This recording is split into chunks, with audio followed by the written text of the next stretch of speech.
Welcome back, everyone, to another deep dive with Second Act First Date. This time around, we're looking at something that I think a lot of you might be dealing with, Hmm.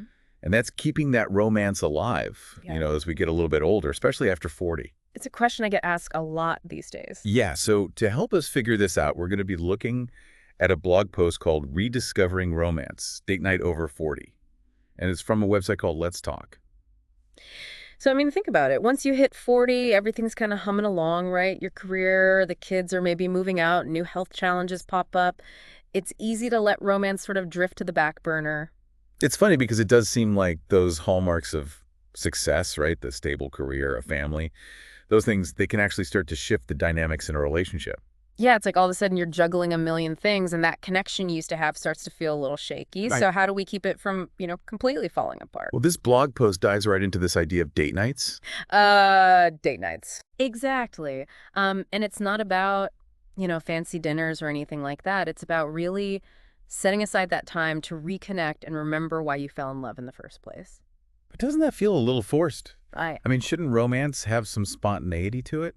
I think it's more about the intentionality, behind it. Oh, Even just scheduling like an hour a week to chat without distractions, it sends a message that your relationship matters.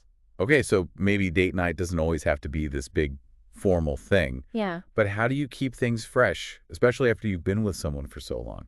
Well, they have some good suggestions in here, like shared experiences, for example, Hmm. like going on a hike together or exploring some local trails or even just having a picnic in the park. That sounds nice. Mhm. Especially if you're cooped up in an office all day, a little sunshine can do wonders. Absolutely. And, nature can really reduce stress, improve your mood, all things that can help you interact better with your partner. Now, if you're not really the outdoorsy type, Mm. they also suggest things like going to museums or art galleries or seeing live music. Right. Those kinds of cultural experiences, they can spark conversations, introduce you to new ideas, help you discover new things together. I love going to concerts. There's something about live music that just brings people together. And hey, if you're out there and feeling a little lost in the dating world, especially after 40, be sure to check out secondactfirstdatepodcast.com for some awesome tips and advice. Great point. So let's say you're staying in for your date night. This blog post really emphasizes the importance of setting the mood, even if you're just at home. Yeah, I get that.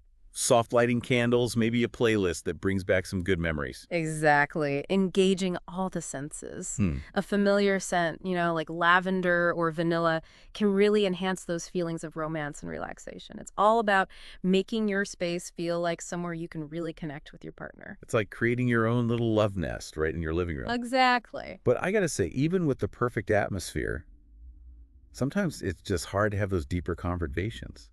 Life gets in the way, and by the end of the day, I'm usually ready to just crash on the couch. Oh, I hear you. But this blog post really stresses how important communication is. Oh yeah, communicate, Uh, communication. We hear it all the time. But how do you actually find the time for it? it starts with realizing that communication is not just about talking. It's about actively listening to what your partner's saying. Oh man, sometimes I think I'm listening, but I'm really just waiting for my turn to talk. Yeah. So what does active listening actually look like? It's about really giving your partner your full attention, asking questions to make sure you understand what they're saying, and then reflecting back what you've heard. It lets them know that they're being heard and that they matter. So it's less about trying to fix things and more about just being there and understanding. Exactly. And sometimes that means talking about those things you've been avoiding. It's Yeah. tough, but those issues can really create a distance between people if you let them fester. So we've got date nights, setting the mood, communication. But what about those times when you feel like you're stuck in a rut? Yeah. You still love each other, but that initial spark seems to have faded. Hmm. What then? Well, they suggest a change of scenery can work wonders. The classic romantic getaway. Yeah. I get it.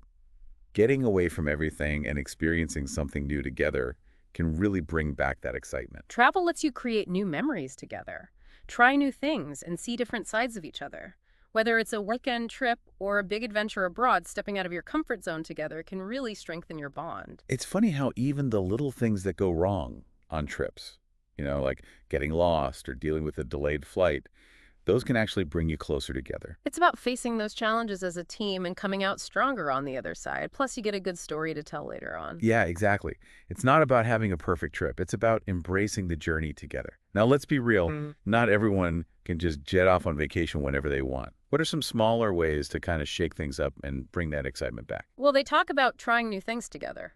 Even small things like maybe taking a cooking class or learning a new dance or exploring a new part of town. Oh my gosh, I remember taking a pottery class with my partner a few years back. We were both terrible at it, but we laughed so hard.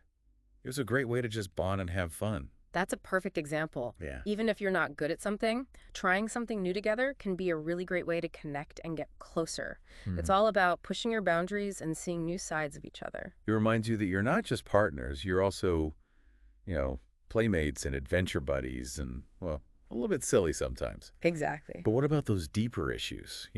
After years with someone, it's natural to kind of build up walls. How do you break those down and really let yourself be vulnerable? That's a great segue into the last point they make in the blog post, the importance of embracing vulnerability. That's a scary word for a lot of people. Yeah. To really open up and share your fears and insecurities can feel really risky. What if you get judged or rejected? It's definitely a valid fear, but they make a really good point. Vulnerability isn't a weakness. It's actually a strength. I guess it comes down to trusting that your partner will love you, even those messy parts of you. Exactly. And believing that your relationship is strong enough to handle those tough conversations. But how do you start being vulnerable, especially if you've spent years being guarded?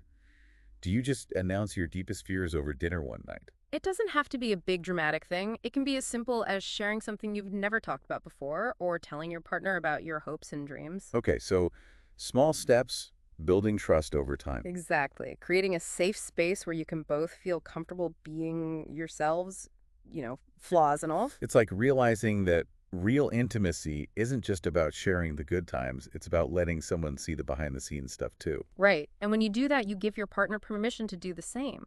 It creates this cycle of trust and connection that can bring you closer than you ever thought possible. Wow, we've covered a lot of ground here. Date nights, communication, travel, trying new things, embracing vulnerability. It's a lot to take in. It is, but it all comes back to making that conscious effort to really care for your relationship. Like anything else in life, if you want it to grow, you got to make sure it's got what it needs. And sometimes that means laughter and shared experiences and heartfelt conversations. It's about finding what works for you and making your relationship a priority. Exact. I think this is a good place to wrap up part one of our deep dive. We've talked about a lot, but there's still so much more to explore. Definitely. And I'm looking forward to diving deeper into these ideas and giving you some more practical tips in part two. Awesome. And for anyone out there who's looking for more help in navigating this whole dating and relationship thing, especially after 40, remember to check out Second Act First Date Podcast.com. It's a great resource full of tips and advice to help you find love and happiness. Absolutely. Okay, so as we wrap up our deep dive into rekindling romance after 40, let's go back over some of those key takeaways from the blog post and from what we were just talking about. Right, we talked about a lot. Date nights, communication, traveling together, trying new things, and allowing ourselves to be vulnerable with each other. It's like a whole roadmap to keeping the love alive. And it doesn't have to be about, those big romantic gestures or trying to feel those butterflies you felt when you first met. It's about the small, everyday things you do that show you're committed to the relationship. Like actually putting in the work, even when life gets crazy busy. Exactly. Making time for each other, listening to each other, finding those ways to really connect. And remembering that relationships change over time.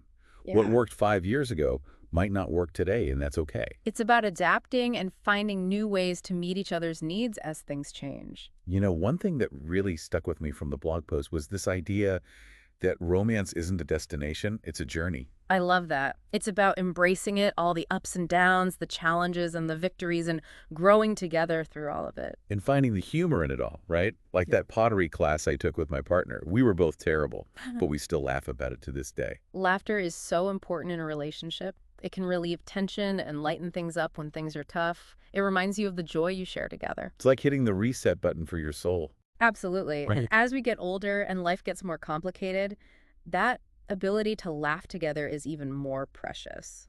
So let's say you've tried some of the suggestions we talked about. You're going on date nights, communicating better, trying new things. What's the secret to keeping that momentum going? The blog post talks about making romance a priority throughout the relationship, not just when things feel stale. So it's not about fixing something that's broken. It's about creating this environment of connection and appreciation. Exactly. And that's going to look different for every couple. Of course. Huh. Some people love spontaneous romantic gestures, while others really appreciate having that scheduled quality time. It all comes down to understanding your partner's love language and finding those ways to express your love in a way that really speaks to them. That's so important, right? Sure. We all give and receive love differently. So if you're not speaking your partner's language, your efforts might miss the mark. And that can lead to misunderstandings and resentment. Hmm. But when you understand each other's love languages, you can show your love in a way that strengthens your bond. So anyone out there who's feeling a little lost, maybe start by having a conversation with your partner about those love languages. There are even quizzes and stuff online that can help you figure out what your love languages are and how to express them. Now, if you're single and looking for love, knowing your own love language can be super helpful too. Definitely. It can help you figure out what you need in a partner and how to communicate those needs. All right, so we've talked about a ton today, but I want to go back to something we mentioned earlier, that fear of being vulnerable. It's something that holds a lot of couples back, especially if they've been hurt before. It can be scary to let your guard down and risk getting hurt again. But, as the blog post said, vulnerability isn't weakness. It's actually the key to a deeper connection. It's like a bridge between two people. I like that. But practically speaking, how do you get over that fear and start opening up to your partner? It starts with creating a space where you can both be open and honest with each other. That means no judgment, listening with empathy, and responding with kindness. So you're not forcing vulnerability. You're creating the conditions for it to happen naturally. Exactly. It's all about trust and understanding. And maybe starting small. Sharing a small fear or insecurity, or just expressing your appreciation for your partner. Even small gestures like that can create the foundation for a deeper level of vulnerability. It's like planting a seed and watching it grow into something amazing. And as you continue to nurture that vulnerability, you'll find that your relationship becomes stronger and more resilient. Okay, so we've talked about date nights, communication sharing experiences, embracing vulnerability. Mm. If you could give one piece of advice to couples struggling to keep the romance alive, what would it be? I would say remember why you fell in love in the first place.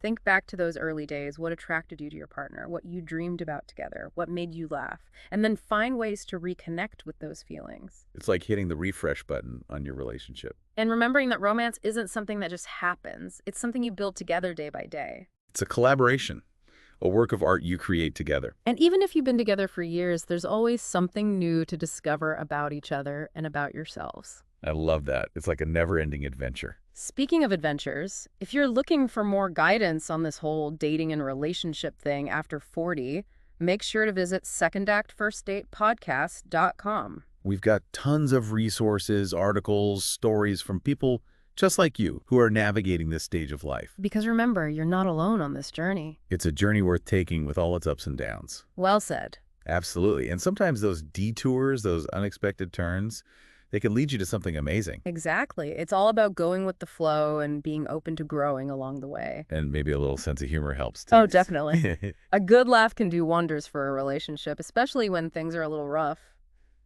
So as we finish up our deep dive into romance after 40, what's the one thing you really hope listeners take away from this episode? I think the biggest takeaway is that romance isn't some kind of luxury. It's actually a key ingredient to a happy, long-lasting relationship. And it's never too late to rekindle that spark. Right, no matter how long you've been together, whether it's 5 years or 50 years, that connection, that intimacy, it's always there. It's about making a conscious choice to put your relationship first and to nurture that bond. And it's about remembering that romance doesn't just happen. You have to create it together. It's like a dance. This constant back and forth of giving and receiving, listening and understanding. And even if you trip up or miss a step, you can always get back up and start again. I love that.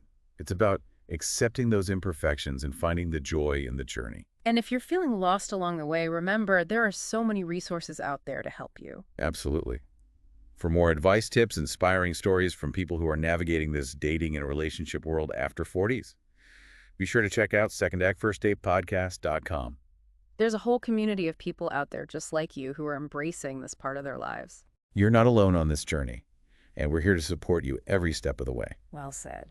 Thank you so much for joining me for this deep dive into romance after 40.